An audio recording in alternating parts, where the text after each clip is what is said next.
Baik, insyaAllah hari ini kita sambung episod yang ke-6 ayat 47 hingga 49 berkenaan dengan apa? Berkenaan dengan apa? Apa dia? Masih cari. Mana. Permulaan kiamat. Baik, ayat sebelum ini kita dah tengok Allah dah beri perumpamaan. Dua jenis perumpamaan yang Allah berikan. Yang pertama, perumpamaan mengenai apa? Perumpamaan mengenai pemilik dua kebun kan yang kaya tetapi tidak sandarkan kekayaannya, nikmat yang diberikan kepada Allah Subhanahu Wa Taala. Dan juga pada minggu yang lepas kita belajar mengenai perumpamaan kehidupan di dunia yang begitu singkat sekali dan akan hancur dengan begitu pantas sekali. Lalu apabila dunia dah hancur, maka apa yang terjadi? Maka kiamat pun akan datang. Okey, jadi ayat ini daripada ayat 47 hingga ke 49. Okey, setelah bismillahirrahmanirrahim kita tengok page 95. Setelah Allah menyebutkan tentang dunia yang bersifat sementara, Allah memberitahu pula tentang akhirat yang bersifat kekal. Menurut Al-Razi dalam ayat 47, Allah menggariskan 3 kejadian besar hari kiamat kelak. Yang ini, yang pertama gunung akan digerakkan, yang kedua bumi akan diratakan, yang ketiga manusia akan dikumpulkan dalam saf. Jom kita bacakan ayatnya dahulu. A'udzubillahi minasyaitonirrajim. Bismillahirrahmanirrahim. Wa yawma nusayyirul jibala wa taral arda barizah wa hasyarnahum falam nughadir minhum ahada. Dan ingatlah pada hari kami bongkar dan terbangkan gunung ganang dan engkau akan melihat seluruh muka bumi ini terdedah nyata. Dan kami himpunkan mereka di padang mahsyar sehingga kami tidak akan tinggalkan seorang pun daripada mereka. Jom kita tengok apa Dr. Zazan katakan di dalam buku ini. Allah memulakan dengan menunjukkan kekuasaannya ketika berlakunya kiamat kelak. Allah akan menjalankan gunung ganang iaitu menggerakkannya sehingga kesemuanya hancur dan menjadi seperti kapas yang berterbangan sehingga bumi terlihat rata kerana tidak mempunyai sebarang gunung mahupun tumbuh-tumbuhan di atas. Ya. Seperti dalam firman Allah SWT dalam surah Taha, فَيَذَرُهَا قَاعًا صَفْصَفًا لَا تَرَى فِيهَا عِوَجًا وَلَا أَمْتًا. Maka dia akan menjadikan bekas gunung itu datar sama sekali, tidak ada sedikit pun kamu lihat padanya tempat yang rendah dan yang tinggi-tinggi. Sadaqallahul Azim. Okey, jom kita zoom in satu-satu berkenaan dengan ayat ini. Nampak? Ada visual sikit pada slide ini. Okey, kita tengok yang pertama sekali. Kita tengok wa yauma dan hari. Yauma tu maksudnya hari. Okey, dan hari dalam ayat ini dalam konteks ini menunjukkan kepada hari kiamat. Okey, nusayyirul jibal. Nusayyiru ni, kalau kita tahu tadi makna Allah bongkarkanlah gunung ganang tu umpama terbang. Nusayyiru ni maksud sebenarnya adalah jalan secara casual atau macam awak jalan di masjid. Kan jalan, ada awak lari. Mungkin kalau kat bawah pukul 9.35 mungkin lari lah di atas kan. Tapi kalau sampai masjid pukul 9, kita jalan macam mana? Jalan slow-slow, take your own sweet time, pelan-pelan. Naik tekan button lift, tekan dua-dua, masuk pelan-pelan, tak ada rushing langsung. Itu adalah nusayyir. So bayangkan hari kiamat kelak, kalau kita tengok yang lepas, Allah cakap pasal tanam-tanaman, betul? Allah cakap pasal tanam-tanaman yang akan hancur. Itu semua dekat tanah. Tanam-tanaman adalah kalau tak Allah hancurkan pun kita pun boleh hancurkan, betul? Sebab tanam-tanaman ni very fragile. Okey, kalau tangan tak panas orang kata pun takkan hidup tanam-tanaman tu kan. Contoh tangan saya memang tak hidup tanaman tu. Bagilah beberapa kali pokok pun. Okey, maknanya itu adalah benda yang manusia pun boleh hancurkan. Kerana kalau tak jaga dia akan hancur dan sebagainya. Tetapi dalam ayat ini Allah datangkan contoh yang lebih kukuh. Yang begitu kukuh dekat bumi ini iaitu Gunung Ganang.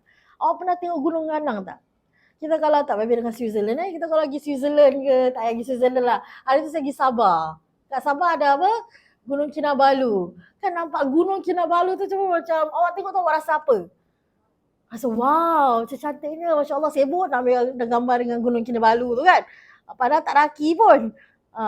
Okey. So maknanya gunung ini begitu kukuh sekali dekat dunia ni. Tak akan jadi apa-apa. Kalaupun ada earthquake, gunung ganang ini tidak akan terus runtuh, betul? Yang banyak yang terjejas apa? Bumi lah, tanah dan sebagainya. Tetapi pada hari kiamat ini, pada hari tersebut, gunung ganang ni umpama berjalan-jalan secara casual. Maknanya dia bergerak. Bayangkan kalau dalam masjid ni tiba-tiba 10 ekor gajah masuk, apa jadi? Hancurlah kan. Itu baru gajah. Gajah tu rasanya 10% besar dia daripada gunung ganang. Dan dalam dunia ni ada berapa banyak gunung ganang? Kat Singapura ada gunung tak? Ada bukit je lah kan.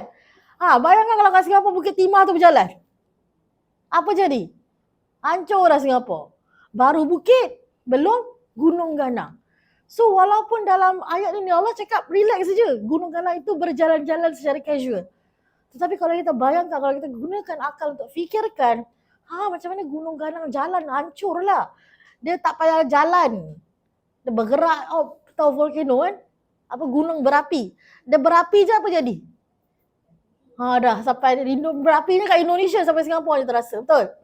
Baru berapi, baru meletup, belum dia berjalan. Jadi begitulah keadaan ini satu, baru cerita pasal gunung aja. Baru gunung berjalan, belum gunung baring lagi. Baru berjalan je. Dah boleh menghancurkan dunia ini. Jadi dah boleh menghancurkan dunia ini. Dalam keadaan gunung berjalan secara casual ini dah start hari kiamat lah, setelah start hari kebangkitan. Hari kiamat dikenali juga dengan hari kebangkitan. Allah sambung dengan ayat apa? Dengan kata apa? Wataral arda bariza. So apabila gunung ini dah berjalan, maknanya dia tinggalkan dia punya tempat. Orang kata dah ada solid ground kan, dia tinggalkan. Jadi maknanya kita ni akan dilihatkan segala isi muka bumi ini.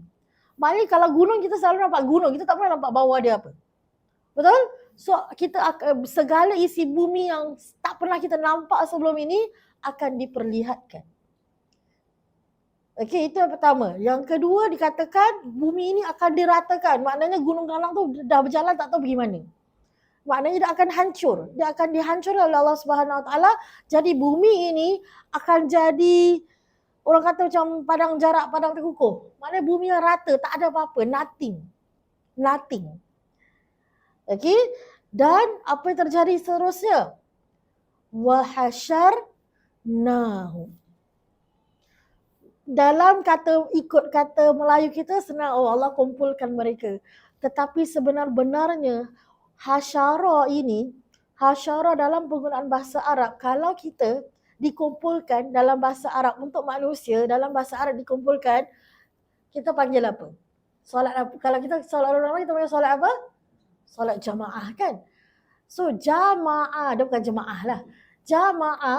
Jamaah ini adalah selalunya perkataan yang digunakan untuk manusia. Manusia dikumpulkan, jamaah. Hasyara ini selalunya digunakan untuk haiwan. Maknanya tahu kalau pernah nampak tak, pernah tengok dokumentari ke, pernah tengok drama ke, macam mana seorang pengembala kambing dia kumpulkan binatang dia. Ada dia bagi salah satu, silakan beng, sila jalan. Sila. Ada macam itu dengan kambing. Macam mana? Pernah nampak tak? Dia akan kumpul macam mana, pernah nampak tak macam mana pengembala kambing kumpulkan kambing, atau macam mana orang-orang yang menternak binatang ni, adakah dia lakukan dengan macam mana kita kumpulkan manusia datang masjid, silakan Ji masuk, perapatkan sah, atau masuk. Habis kena komplain. Macam istighfar selalu kena komplain. Kan kalau kita dengan manusia kita lakukan sedemikian, maknanya apa? Itu adalah satu perkara yang tidak ada adab, betul? Tetapi kalau dengan binatang tak ada apa-apa. Jangan sampai kita mendera binatang lah, betul lah. Tapi kalau dengan binatang selalunya akan begitu. Akan adu ramai-ramai dan sebagainya. So kenapa Allah gunakan perkataan hasyarnahum ini? Kerana manusia yang terkumpul di dalam pada masa kebangkitan ini terdiri daripada pelbagai jenis manusia, betul? Terdiri daripada pelbagai jenis manusia. Jadi wahasyarnahum digunakan ini bukan ini adalah satu perkataan yang orang kata sangat violent untuk manusia. Digunakan untuk manusia maknanya tak ada kemuliaan di situ. Ianya umpama satu penghinaan bagi manusia. Dilakukan seumpama binatang pada hari kebangkitan kelak. Adakah kita ini nak jadi di kalangan mereka yang dikumpulkan sebegini? Tak nak. Ada tak cara-cara untuk kita diangkat di padang mahsyar nanti? Ada banyak cara. Rujuk balik slide yang pertama. Saya nak masukkan terus saya kata, ini macam dah pernah masukkan je. Fikir balik, ni slide awal-awal lah tu, cari balik. Ada 7 golongan yang dilindungi oleh Allah Subhanahu Wa Taala pada hari di mana manusia dikumpulkan di padang mahsyar. Kalau nak jadi antara 7 golongan itu, kena kuatkan amalan kita. Kerana macam mana kita didatangkan di padang mahsyar itu, macam mana kita nak dibangkitkan di padang mahsyar itu bergantung kepada amalan kita di muka bumi ini. Baguslah, bagus amalan kita, kita dimuliakan esok di padang mahsyar. Teruk amalan kita, hinalah kita di padang mahsyar nanti. Na'udzubillah min dzalik. Okey? Lalu, kenapa saya letak gambar orang masuk ada matahari tu macam tu? Kerana dalam dekat-dekat bila di padang mahsyar nanti umpama apa? Sejengkal aja matahari dengan kita. So bayangkan kalau kita ni tak ada amalan, kita akan lemas di dalam peluhan kita sendiri. Awak ke matahari jauh bagai nak rak pun kita berpeluh-peluh kan? Apatah lagi kalau matahari sangat sejengkal sahaja. So kalau tak cukup amalan, kita akan tenggelam. Dikatakan kita akan lemas dalam peluh kita sendiri. Okey? Lalu Allah sambung lagi, falam nughadir minhum ahada, dan tak akan ada satu manusia pun tertinggal. Setiap manusia yang dilahirkan di muka bumi ini pasti akan dikumpulkan di padang mahsyar kelak. Pasti. Ini janji Allah. Tak kisahlah apa jadi dengan tubuh badan kita, apa jadi dengan jasad kita bila mana kita waktu kita meninggal. Mungkin ada, kalau kita tahu ada mungkin ada agama lain yang dibakar mayatnya, betul. Kalau dah bakar mayat maknanya jasad dah tak ada, betul. Habis lepas tu dibuang pula debunya di laut. Oh, selamat. Adakah yang selamat? Tidak. Allah itu berkuasa untuk kumpulkan kembali debu-debu itu untuk menghidupkan, membangkitkan orang tersebut. Ingat lagi kisah yang kita kongsikan berkenaan dengan Uzair, di mana debu-debu keldainya itu dikumpulkan semula, dibentukkan semula. Allah Maha berkuasa, tak ada apa pun yang mustahil bagi Allah Subhanahu Wa Taala. Jadi jangan sampai-sampai kita ini percaya ataupun kita ini rasa-rasa macam kan berjuta-juta manusia daripada zaman Nabi Adam kot. Siapalah aku ni, mungkin tertinggal kot, tak ada. Daripada Nabi Adam sehinggalah umat terakhir yang dilahirkan, semuanya akan dikumpulkan di padang mahsyar. Allah takkan lupa. Nughadir ni ada macam setianya macam itulah. Takkan dilupakan walaupun sesaat. Macam itu. So makna Allah takkan tinggalkan pun walaupun seorang. Kalau kita ingat, pada minggu lepas kita ada cerita pasal Baqiyatus Salihat, betul? Betul? Ingat tak? Baqiyatus Salihat tu apa? Allahu Akbar. Azikah Baqiyatus Salihat itu adalah amalan perbuatan baik yang kekal. Dan yang paling kekal maknanya yang kekal yang kita akan bawa pada hari akhirat kelak. Terdiri pada zikir-zikir. Apa zikirnya? Subhanallah, walhamdulillah, wa la ilaha illallah, wallahu akbar. Senang tak? Senang. Itulah dipanggil, ada mufassir meriwayatkan, itulah dipanggil Baqiyatus Salihat. Dan itu akan kekal. Dunia tak akan kekal. Gunung ganang yang steady dekat dunia ni pun akan hilang dia punya kestabilan Dan kalau jalan dah tak stabil lah tu. Sebab gunung sifatnya kena kukuh, kena stable. Tapi kalau dah berjalan-jalan maknanya dah tak kukuh, dah tak stable. So gunung pun tak kekal. Gunung Ganang yang kita tengok wow pergi wow balik ni pun tak kekal. Tetapi apa yang kekal? Baqiyatus Salihin. Zikir yang amat mudah di lisan untuk kita amalkan. Okey? Jadi kalau kita tengok seterusnya, ya kita tengok ayat yang seterusnya. Allah sambung lagi apa ayatnya? Bismillahirrahmanirrahim. Wa uridu ala rabbika saffa. Laqad ji'tumuna kama khalaqnakum awwala marrah. Bal za'amtum allan naj'ala lakum maw'ida.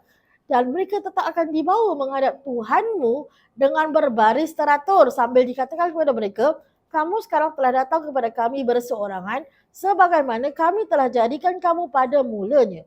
Bahkan kamu dahulu menyangka bahawa kami tidak akan menjadikan bagi kamu masa yang tertentu untuk melaksanakan apa yang telah kami janjikan.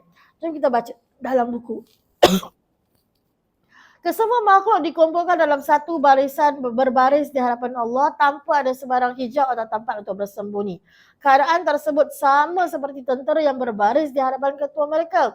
Sejajar dengan pendapat mutakhir seperti yang dinukilkan oleh Al-Qurtubi dalam tafsirnya, saf tersebut adalah seperti saf dalam solat. Untuk setiap umat terdapat satu saf.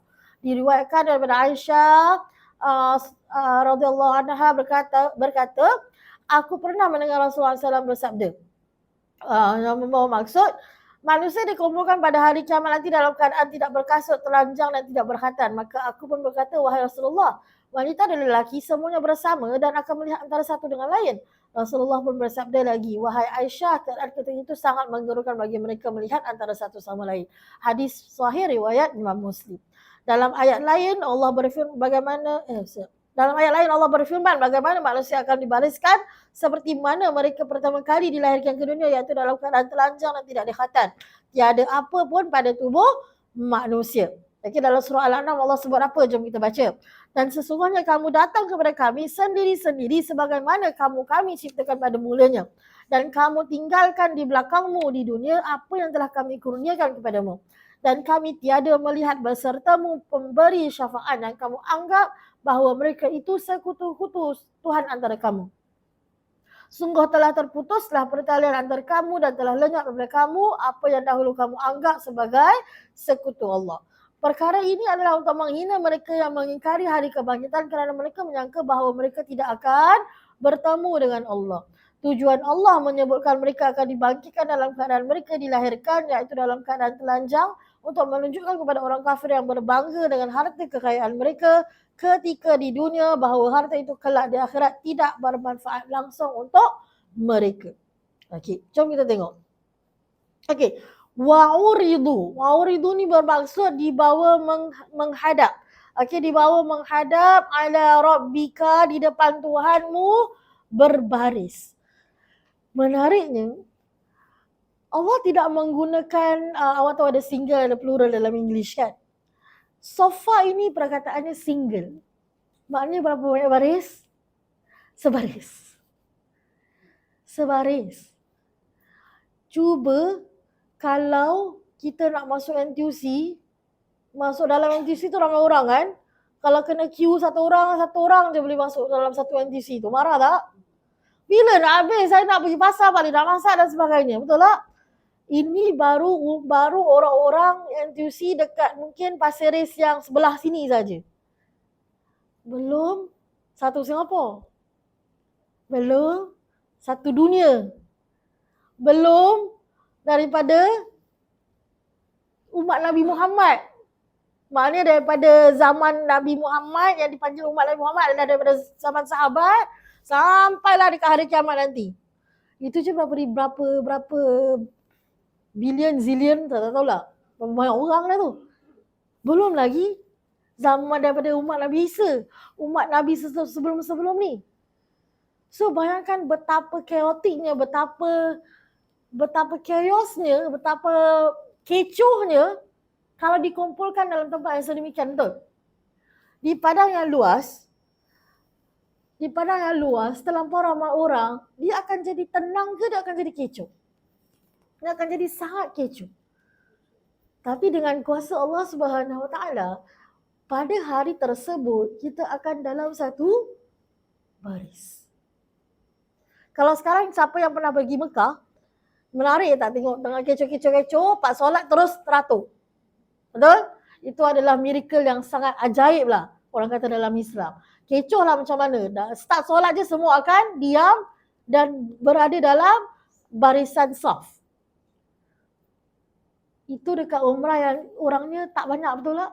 Tapi di padang mahsyar dengan kuasa Allah Subhanahu Wa Taala, dengan orang yang tak tahu berapa banyak orang ni, daripada zaman Nabi Adam sampailah umat yang sebelum kiamat ni dalam keadaan berbaris. Ada yang dikatakan sebaris itu mengikut kepada Nabi masing-masing.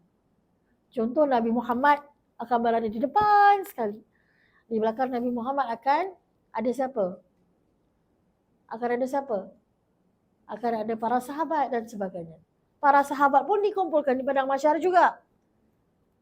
Tapi pastinya mereka dimuliakanlah. Kita ni tak tahu nasib kita macam mana kelak. Betul tak?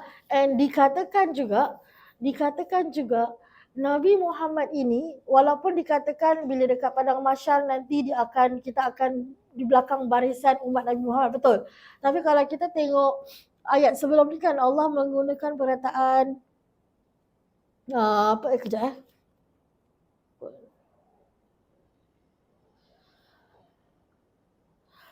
Allah menggunakan, kalau kita tengok wa uridu ala rabbika saffa, dia seolah-olah ini adalah ada riwayat lain mengatakan seolah-olah Nabi ini, sebab Nabi ini merupakan kasih Allah Subhanahu Wa Taala, betul tak? Dan Nabi ini di sisi Allah melihat umat-umatnya berbaris di padang mahsyar kelak.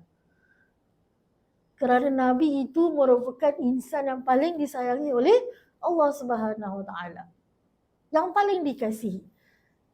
Okey, dan kita ini amat sangat-sangatlah beruntung kerana kita ini merupakan insan-insan yang terpilih untuk menjadi umat Nabi Muhammad sallallahu alaihi wasallam. Kerana ada apa pada umat Nabi Muhammad pada hari kebangkitan kelak? Ada apa? Ada syafaat. Syafaat yang mana tak ada satu nabi yang lain pun ada pada hari kebangkitan. Hanya pada Nabi Muhammad sallallahu alaihi wasallam. Okey, Rasulullah sallallahu alaihi wasallam mana tadi saya katakan pada hari kiamat bersabda pada hari kiamat matahari didekatkan kepada seluruh makhluk hingga berjarak 1 mililiter di atas kepala mereka. Lalu seluruh manusia akan tergenang dalam peluh mereka berdasarkan kadar amalan mereka di dunia. Okey, tapi ada dalam riwayat lain Nabi cakap apa? Sesungguhnya kalian akan dikumpulkan kepada mahsyar dalam keadaan berjalan, ada yang berkenderaan serta ada yang diseret di atas wajah-wajah kalian. Nak yang mana? Yang berkenderaan lah. Orang lain datang jalan kaki, kita datang naik nak sebut tak tahu. Rolls Royce, Rolls Royce. Apa nak sebut tak tahu. Yalah itu kereta, saya tahu Porsche, tak adalah. Itu kereta-kereta ni kan, kereta-kereta orang-orang corporate. Kalau datang presiden dekat tu pun naik kereta tu juga. Dekat mana? Dekat Padang. So maknanya datang dalam keadaan berkenderaan adalah keadaan yang dimuliakan oleh Allah Subhanahu Wa Taala. Okey, tapi nak kena setimpal. Dia bukan setimpal lah. Tapi kita punya amalan tak akan setimpal. Tapi maknanya nak kena ada usaha. Nak kena ada usaha di atas amalan-amalan yang kita lakukan di dunia ini. Okey? Lalu Allah cakap apa? Laqad ji'tumuna kama khalaqnakum awwala marrah. Telah datang kepada kami seperti mana yang kami ciptakan. Ji'tumuna ni telah datang kepada kami. Siapa yang datang? Kita ini. Okey. Menariknya perkataan Arab ni sangat menarik sebenarnya kalau kita kaji. Datang ini dalam bahasa Arab ada few. Antaranya yang kat sini kalau daripada ruwet dia adalah ja'a. Perkataan lain ada yang digunakan ata. Okay, kalau Allah gunakan perkataan ata, maknanya telah datang tu dia datang dengan senangnya. Awak pergi masjid senang tak tadi? Senang. Terus datang dengan masjid. Tapi kalau ja'a ni dia macam awak tinggal dekat Jurong. Datang naik bas. Baru bukan Jurong lagi ni. Datang naik bas, bas rosak. Allah turun. Turun, sambung naik bas lain. Naik bas, lepas tu sambung naik MRT. MRT tengah-tengah jalan stuck. Allah turun MRT, oh tak boleh kena naik bas, MRT rosak. Turun balik naik bas. Naik bas jalan sampai jam, jam sampai 1 jam. Itu baru dekat mana? Baru dekat PIE lagi. Jauh lagi dah sampai Pasir, sampai Sifar ni. Tengah-tengah jalan jam, okey dah sampai Pasir Ris, alhamdulillah. Sampai Pasir Ris, bas nak naik bas nombor berapa? Bas nombor 5. Bas nombor 5 tunggu tak datang. Tunggu tak datang. Okey akhirnya datang. Sampai bas stop depan YSL bas rosak lagi. Turun. Tunggu pula bas nombor 6. Susah tak? Allah nak datang masjid daripada sebenarnya boleh selalunya datang 1 jam, boleh sampai 3 jam. Sebab susah. Itu ja'a. Sampai tak akhirnya? Sampai. Tapi penuh kesusahan. Penuh kesusahan. Penuh dengan pelbagai ujian dan cubaan. Itu yang ja'a.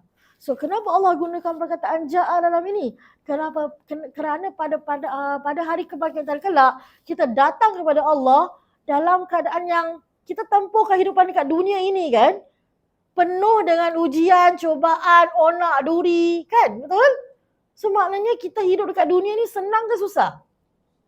Susah. Susah sebenarnya. Kerana kita ini ada pelbagai undang-undang yang kena ikut, ada perintah Allah yang kita nak kena laksanakan, tidak semua yang halal untuk kita dekat dunia ini. Banyak perkara-perkara yang orang lain boleh enjoy, kita tak boleh enjoy. Kat mana kita boleh enjoy? Oh, kita percaya kita boleh enjoy dekat syurga kelak. Maka dunia ini adalah tempat ujian, dunia ini adalah tempat kita bersusah. Kan, bersusah-susah. Jadi bila kita dekat hari kebangkitan kelak tu, kita sampai kepada Allah dalam keadaan yang kita dah harungi pelbagai ujian. Tapi rugi tak? Dah harungi pelbagai ujian ni, tutup sampai, tak dapat juga nikmat. Rugi tak? Rugi yang amat besar sekali. Sebab walaupun orang yang tidak beriman, belum tentu kehidupan dekat dunia ini senang, betul? Kita yang beriman ni naik turun, kalau kita tak beriman, okay, orang yang beriman setinggi-tinggi iman ni, oh hidup dia penuh susah sekali. Kita ini beriman sikit-sikit, hidup senang ke? Tak juga. Susah juga. Ada ujian juga. Bukannya kaya raya sangat pun. Rugi. Kita tempuh susah, tapi dekat padang mahsyar pun tak disenangkan. Amat rugi. Amat rugi. Jadi dah lalang susah dekat dunia ini, teruskanlah kesusahan yang dialami, terima ujian, terima qada Allah Subhanahu Wa Taala, usaha sebaiknya untuk memperbaiki diri, memperbaiki keluarga dan sebagainya, usaha sampailah Allah panggil kita. Kerana akhirnya walaupun usaha kita itu tidak membuahkan hasil, tetapi Allah pandang usaha kita tak, Allah akan pandang usaha kita. Result, Allah tak heran. Kita je yang selalu nak result. Betul? Allah, aku solat tak pernah tinggal, puasa tak pernah tinggal, solat qabliyah, ba'diyah tak pernah tinggal. Kenapa doa tadi makbulkan lagi? Konon rasanya dah paling teribadah ni. Tetapi Allah tak makbulkan doa juga. Betul lah, manusia kan kita selalu rasa macam buat lebih sikit je nak Allah pandang kita sepandang-pandangnya. Padahal kita tak ingat bila kita lupakan Allah. Buat ibadah lebih sikit je daripada orang lain, oh dah rasa diri ini terpaling baik. Dah nampak orang lain semua terpaling jahat. Allahu Akbar.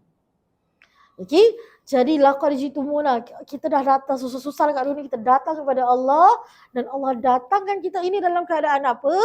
Dalam keadaan seperti mana Allah katakan apa? Seperti mana yang Allah dah ciptakan kita pada permulaannya. Macam mana Allah ciptakan kita pada permulaannya? Dalam keadaan tidak berpakaian. Kan begitu kan, kita keluar daripada rahim ibu kita dilahirkan, mana ada lahir-lahir terus pakai sutera. Tak ada kan, kita lahir-lahir tak ada apa-apa. Dah keluar baru nanti nurse wrap lah dengan ni dibersihkan dan sebagainya. Kita dilahirkan begitu. Kita mati esok pun, kita hanya ada apa? Ada kain kafan je. Yang mana akan dimakan oleh ulat-ulat. Betul tak? So begitulah keadaan kita didatangkan kepada Allah Subhanahu wa taala dalam keadaan tidak berpakaian. Itu yang bila dikatakan pada Aisyah macam, habis kan ada lelaki, ada perempuan, macam mana aurat tu? Tapi apa Nabi cakap? Itu small matter. Itu yang mana pada ketika ini, kalau kita nampak orang perempuan atau lelaki tidak berpakaian dekat luar, apa kita rasa? Ya Allah, itu merupakan satu perkara yang besar sekali, betul tak? Boleh kena tangkap tak? Ada undang-undang tak? Boleh kena tangkap, masuk penjara. Tapi dekat padang mahsyar, semua kita ni pun tidak akan berpakaian dan ianya bukan satu isu langsung. Itu perkara orang kata very, very, very, very small matter. Kerana ada perkara lain yang lebih menggurunkan. Apa dia? Apakah nasib yang akan kita hadapi? Apakah nasib kita? Tak tahu. Lagi? Allah sambung lagi. Bal za'amtum allan naj'ala lakum mau'ida. Dan antara mereka ini menyangka perkara ini tak akan terjadi. Maaf cakap, hatta dalam ada orang yang beriman sekalipun, yang beriman pada Allah pun, ada yang rasakan hari akhirat ini mitos. Allahu Akbar. Mitos ni apa maknanya? Perkara yang alah ni cakap-cakap je, sebenarnya tak ada. Orang beriman tu, apatah lagi orang yang tidak beriman. Mereka tidak percayakan pada hari kebangkitan. Kalau dah mati, matilah, nak bangun, nak hidup apa lagi? Betul tak? So maknanya bila di hari kebangkitan, mereka akan tersadarlah. Oh, sebenarnya yang Allah janjikan itu dah terjadi dah depan mata ni. Apa lagi yang kita nak mungkirkan? Apa lagi yang kita tak nak percaya? Semua ini pasti akan terjadi. Ayat seterusnya lagi menarik. Jom kita tengok apa ayat dia. Bismillahirrahmanirrahim. Wa wudi'al kitabu fataral mujrimina mushfiqina mimma fihi wa yaquluna ya wailatana ma li hadzal kitab la yughadiru saghiratan wala kabira illa ahsaha wa wajadu ma amilu hadira wala yadhlimu rabbuka ahada. Dan kitab-kitab amal juga telah dibentangkan, maka engkau akan melihat orang-orang yang berdosa itu merasa takut akan apa yang tersurat di dalamnya. Dan mereka akan berkata, aduhai celakanya kami, mengapa kitab ini sedemikian keadaannya? Ia tidak meninggalkan yang kecil atau yang besar, melainkan semua dihitungnya. Dan mereka dapati segala yang mereka kerjakan itu sedia tertulis di dalamnya. Dan ingatlah, Tuhanmu tidak berlaku zalim pada seseorang pun. Okey, jom kita baca dalam buku. Setelah mereka dikumpulkan, mereka page 97 kan, mereka dihadapkan pula dengan kitab amalan mereka sehingga mereka kehairanan. Kitab apakah itu? Kerana segala amalan daripada sekecil-kecil sehingga sebesar-besar amalan tertulis di dalamnya. Tidak ada satu pun yang tertinggal di dalamnya. Mereka yang banyak berdosa akan merasa takut dengan isi kandungan buku mereka.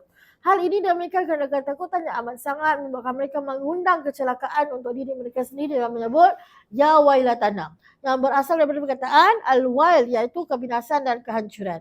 Seolah-olah seperti seolah-olah seperti orang yang menderita kesakitan yang mengharap kematian datang kepadanya kerana menyangka kematian ini lebih ringan daripada kesakitan yang ditanggung. Seringkali di dunia ini kita mendengar orang merungut dengan mengatakan lebih baik aku mati daripada hidup sengsara. Begitulah keadaan mereka apabila berhadapan dengan kitab amalan mereka. Kitab mereka pula disebut sebagai hadir, seolah-olah segala amalan terpampang di hadapan mereka dan dapat dilihat oleh mereka. Hal ini sekali-kali tidak mustahil bagi Allah untuk menampakkan kepada mereka walaupun perkara tersebut berlaku beratus ribu tahun yang lampau. Jom kita tengok.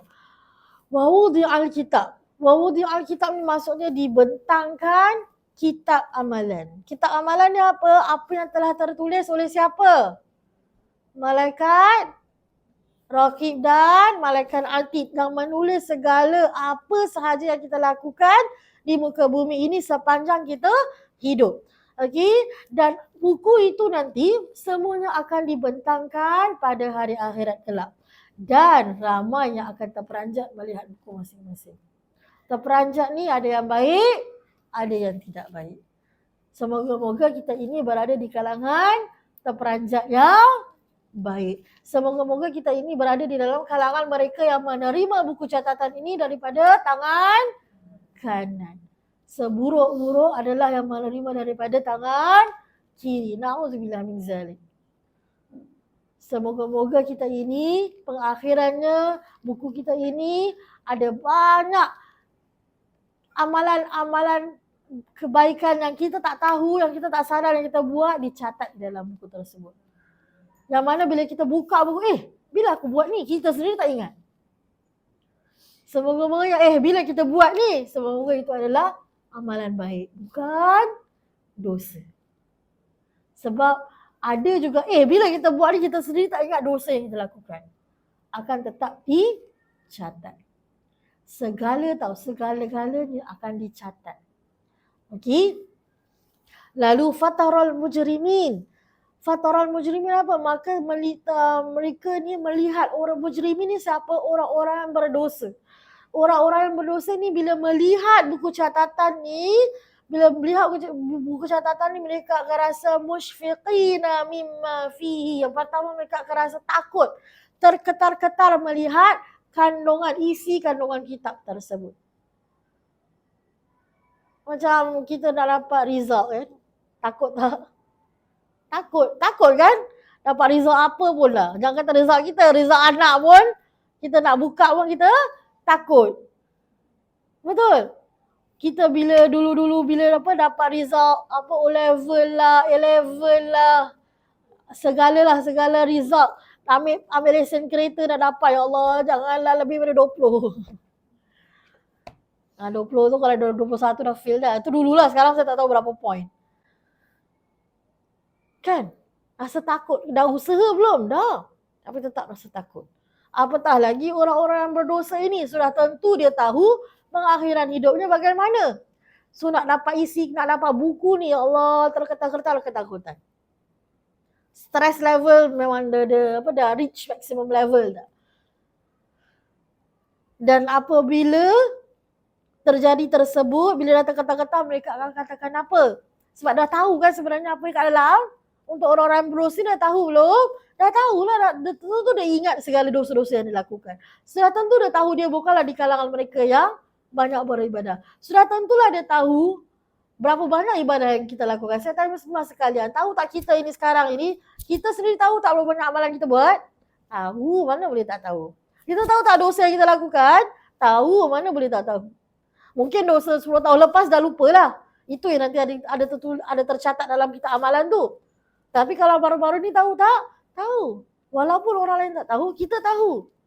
Amalan baik, walaupun orang lain tak tahu, kita tahu. Dan yang paling malah adalah amalan baik tapi kita tak tahu kita lakukan tersebut. Itulah ikhlas. Kerana apa? Bila kita tak sadar, bila kita tidak tahu, kita sedang melakukan kebaikan, maknanya kita tak meletakkan harapan. Harapan untuk dihargai. Itulah puncak ikhlas yang sebenar. Itu apa sahaja yang kita lakukan, you duduk sini buka buku pun dicatat. You duduk sini, you tulis pun dicatat. Segala-galanya. Okey? Dan mereka akan katakan, ya wailatana. Aduh, celakalah kami. Wail ini bermaksud lebih kurang celaka. Dia tak ada betul-betul direct translation. Al-wail ni susah untuk ditranslatekan kepada bahasa yang lain. Tetapi lebih kurang maknanya macam itulah. Wail ini bersifat sangatlah menjurus ke arah kebinasaan, ke arah kehancuran. Hatta ada neraka yang dinamakan neraka wail juga. Perkataan, ya Allah. Perkataan wail yang lain pun ada dekat dalam surah apa? Wailul Likulli humazatil lumazah. Apa tu makna dia? Apa tu makna dia? Celakalah bagi orang yang suka apa? Secara literal, suka mengumpat. Mengumpat tu, biasa tak biasa? Mengumpat ni orang rasa kadang-kadang dosa kecil, sebenarnya tidak. Sebenarnya merupakan dosa besar. Kalau kita mengatakan perkara yang sebenar, itu adalah mengumpat. Kalau tak benar, jatuh fitnah. Dua-dua salah. Aku tak fitnah, aku cakap betul ni. Yalah mengumpat lah tu. Betul tak? Allahu Akbar. Dan yang ketiga ni paling menarik. Saya waktu buat ni kan saya macam terfikir tau. Kenapa kena mengena mali kat sini? Okay, mali ni, mal kan setahu saya lah, ilmu yang tak berapa banyak ni. Mal ni selalunya kita dah belajar kan, al-mali wal banun. Mal tu maksudnya apa? Harta. Tapi kat sini, mali hazal kitab. Saya baca. Menariknya, sebenarnya mal ni maksudnya apa? Ataupun ada apa? Okay. Li ni dekat sini bermaksud dengan tau. Sebenarnya selalunya kebiasaannya li ini akan bersambung dengan perkataan selepasnya. Lihaza. Selalunya akan bersambung. Kenapa dekat dalam ni tak sambung? Kenapa dalam tak sambung? Saidina Osman bin Affan bila dia ni menulis kitab, dituliskan kan pembukuan Al-Quran ini, dia katakan apa? Kerana sifat terketar-ketarnya si pendosa ini, waktu dia katakan ni, dia macam tengah gagap. Sebab itu dipisahkan perkataan li ni dengan haza. Dia macam li, hazal. Macam itu. Sebab terketar-ketar. Dalam ayat ini dimasukkan dengan emosi si pendosa tersebut. Sebab terlampau terketar-ketar, dia punya gap tu terlampau jauh sampai dipisahkan perkataan li dengan haza. Haza ni maksudnya apa? Ini. Hazal kitab, buku ini. So maknanya mali hazal kitab. Ada apa dengan buku ni? Kenapa buku ni macam gini ni? Okay, kenapa dengan buku macam gini ni? And bila penggunaan haza dilakukan, maknanya apa? Haza maknanya ini. Ini maknanya dekat ke jauh? Dekat. So maknanya buku ni dah terbuka di hadapannya. Begitu dekat kita dengan, ya Allah, begitu dekat kita dengan kitab amalan kita ni. Kitab amalan kita yang dalam ni semua dia macam orang kata macam diary. Kan? Diary kehidupan kita selama 60 tahun contoh. Selama 70 tahun. Saat demi saat semuanya dicatat dalam buku amalan. Begitu dekat kita amalan kita pada hari akhirat nanti. Lalu apa yang dia terperanjat bukan kerana hukumannya diberikan. Tetapi apa yang si pendosa terperanjat ni kerana apa? Dalam buku itu sekecil-kecil benda boleh tulis. Sekecil-kecil benda boleh tulis. Kalau awak pernah hantar anak awak pergi childcare, betul tak? Nanti kan budak tu kecil lagi, betul tak? Dia makan apa, sayur apa, berapa banyak semua dia bilang, betul? Dia buang air, ada punya najis kalau apa, cair ke tak cair pun dia bilang. Kalau kita ni benda lah kau benda tu pun nak bilang. Sekecil-kecil, sedetail-detailnya dia akan bagi tahu. So begitulah buku catatan kita kelak. Benda kecil, paling kecil yang kita rasa macam sangat petty pun akan dicatat oleh Allah Subhanahu Wa Taala. Saya pen terjatuh, awak datang ambil, datang angkat letak. Benda tu adalah satu benda yang besar ke tidak? Adalah pen jatuh angkat je lah letak. Betul? Tapi itu merupakan perbuatan baik atau tidak? Baik. Adakah awak mengharapkan saya, ya Allah terima kasih je angkatkan pen saya yang telah jatuh. Lalu saya pun kasih $100. Seronok angkat pen dapat $100. Adakah perlu penghargaan tersebut? Tidak. Awak pun mengharapkan penghargaan tersebut. Taklah pen jatuh angkat, dah settle. Tetapi itu merupakan satu perkara yang baik. Awak menolong, memudahkan urusan orang lain walaupun kecil di mata kita, walaupun kecil di mata orang lain, tetapi sangat besar di mata Allah SWT. Kerana perbuatan kecil itu tidak mengharapkan balasan apa-apa pun. Tidak mengharapkan balasan apa-apa. Tetapi merupakan perbuatan baik dan itu akan dicatat oleh Allah Subhanahu wa taala. Betul? Segala kebaikan yang kita lakukan Allah akan gandakan. Allah akan gandakan. Kita masuk masjid tengah nak solat, betul? Perkara yang baik, betul. Nampak ada satu jemaah lain pun masuk masjid. Dia masuk masjid, dia duduk, dia angkat telefon, terkuat dia berbual. Kita pun dalam hati berkata-kata, apalah orang ni dalam masjid pun nak berbual kat telefon. Orang tu buat salah tak? Salah tak? Salah tak? Kalau sampai mengganggu jemaah lain, kira tak elok lah, tak elok. Nak berbual kat luar lah. Betul tak? Tetapi kita ini berkata-kata salah tak? Salah. Rahmahnya Allah, malaikat atid ini tidak akan terus catat. Dia akan kasih kita peluang. Peluang untuk apa? Untuk istighfar. Dia lakukan kejahatan. Malaikat standby. Tak. Malaikat pun tak gitu. Malaikat tunggu, malaikat kasih chance.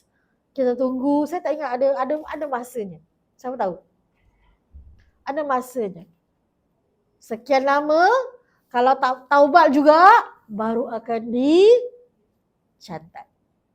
Tetapi kalau kebaikan belum lakukan, dah catat. Apatah lagi, bila dilakukan, dicatat. Berganda kan? Baru niat dah catat. Tetapi kalau amalan yang tidak baik, kalau niat sahaja, tak dicatat. Lakukan baru dicatat. Itu pun tak straight dicatat. Dibagi peluang untuk memohon ampun, bertaubat, beristighfar. Kalau tak buat juga, barulah dicatat. Begitu rahmahnya Allah Subhanahu Wa Taala terhadap hamba-hambanya. Jadi maka sebab itu, setiap kali, sebab kita ini manusia masih nak memperbaiki diri. Kalau dah perfect bukan namanya manusia. Setiap kali terlintas cepat-cepat istighfar. Supaya malaikat tak catat. Supaya malaikat tidak catat. Alamak Ustazah, apa jadi pula kita dengan dosa-dosa yang lalu? Dosa-dosa yang lalu tercatat tak? Tercatat. Tetapi kalau kita mohon keampunan, terhapus tak? Tak terhapus. Tetapi di akhirat kelak, Allah akan let go. Allah akan maafkan sebab memang dah terampun. Dah terampun. Dia tak ada, dah terampun. Allah akan ampunkan. Yang penting, bertaubat dengan sesungguh-sungguhnya. Okey, so maknanya tidak ada satu amalan pun walaupun yang kecil ataupun yang besar kecuali akan dihitung. Kerana inilah kita perlukan syafaat daripada Nabi Muhammad sallallahu alaihi wasallam, kerana kita nak escape ini rutin. Kita nak escape proses ini. Apabila kita mendapat syafaat, kita tak akan dihisap. Bila tak dihisap ni semua tak ada lah. Betul tak? Maknanya kita dapat express tiket masuk syurga. Nak capai, nak dapat syafaat Nabi itu another level usaha yang kita kena lakukan. Jadi apabila mereka dah terlihat ini, dah dibentangkan buku catatan ini dah hadapan mereka, wa wajadu ma'amilu hadiran. Mereka dapati apa sahaja yang telah mereka lakukan di dunia ini, semuanya itu terpampang, tercatat di dalam buku amalan. Dalam ni dia kata, diorang bukan komplain sebab kena punish. Memang dah tak boleh lari kan. Semuanya dah tercatat. Semuanya dah tercatat. Tak ada yang tipu. Semuanya benar-benar belaka. Semuanya dah tertulis. Makanya sebenar-benarnya, wala yazlimu rabbuka ahada. Allah itu tidak zalim walaupun kepada seseorang. Kenapa? Kerana bila kita dah ada buku amalan depan kita, kita dah tahu dah apa hukuman kita akan dapat. Dan kita tak boleh katakan Allah tidak adil. Sebab apa? Kita tak boleh katakan Allah itu zalim. Sebab apa? Bukti ni, bukti. Buku kita ni bukti ni. Dah memang tertulis. Apa yang kita dapat sama kita deserve. Pada hari akhirat kelak, bukan keadilan Allah yang kita nak. Tapi apa? Rahmah Allah yang kita nak. Kita tak nak Allah berlaku adil. Sebab kalau Allah berlaku adil, ke mana saja kita nanti. Tetapi kalau Allah limpahkan rahmahnya terhadap kita, syurga Allah yang Allah akan kurniakan. Kerana rahmah Allah begitu luas. Dan kita ini terpilih kerana Allah itu bersifat Ar-Rahman dan Ar-Rahim, betul? Sifat Ar-Rahman itu maknanya rahmah Allah terhadap makhluk secara general. Yang beriman, yang tidak beriman, semuanya akan mendapat rahmah daripada Allah, betul? Betul lah, ada yang tidak beriman tetapi masih enjoy dengan rahmah yang diberikan oleh Allah. Masih menikmati segala nikmat yang Allah berikan. Tetapi bezanya apa? Dekat dunia sahajalah.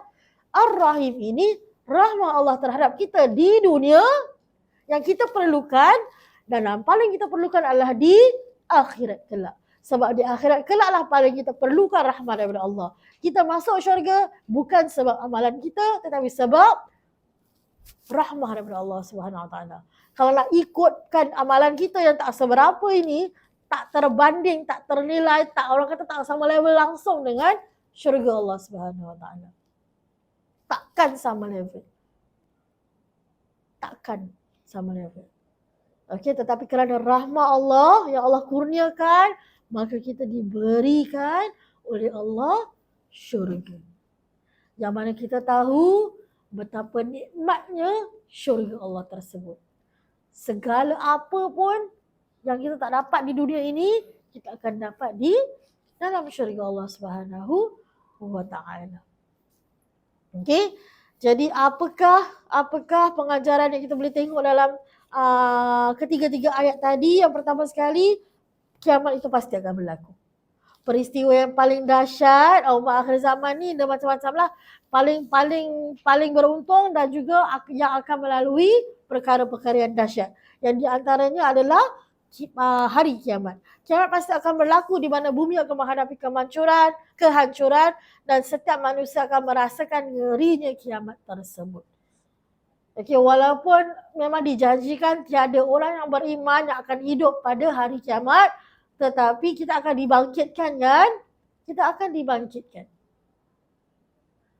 Okey, kitab amal kebangkitan manusia akan dibangkitkan di padang mahsyar dan dalam keadaan yang tidak berpakaian, dan itu adalah perkara yang paling remeh sekali. Kerana apa? Yang paling gerun adalah amalan-amalan kita. Nak tahu apakah nasib kita di hari akhirat kelak. Lalu kita dibentangkan dengan kitab amalan dan manusia akan rasa terperanjat melihat kitab amalan masing-masing. Kerana setiap amalan yang kita lakukan, walaupun bila kita bersendirian, tak ada orang tahu, tetap akan dicatat dalam kitab amalan tersebut. Wallahu ta'ala alam. Semoga-moga kita ini semoga kita apabila meninggalkan dunia, kita meninggal dalam keadaan husnul khatimah, dan supaya bila kita di akhirat kelak mendapat kitab amalan ini, kita akan menerima dengan tangan yang kanan, kita akan menerima dengan tangan kanan. Semoga-moga Allah melimpahkan segala rahmah Allah terhadap kita pada hari akhirat kelak. Amin amin ya rabbal alamin. Baik, kita akan sambung insya-Allah pada minggu yang seterusnya berkenaan dengan kisah Nabi Adam dan kitab Iblis. Dekat dalam buku ni sebenarnya setiap episod ada citra Al-Quran, tapi saya tak sempat nak baca. Kalau rajin-rajin bacalah ya. Sebab citra Al-Quran ni dia tak ada kena sangat dengan kisah Al-Kahfi, tapi lebih kepada keistimewaan yang ada dalam Al-Quran. Okey? Baik, kita tutup dengan bacaan surah Al-Kahfi ayat 100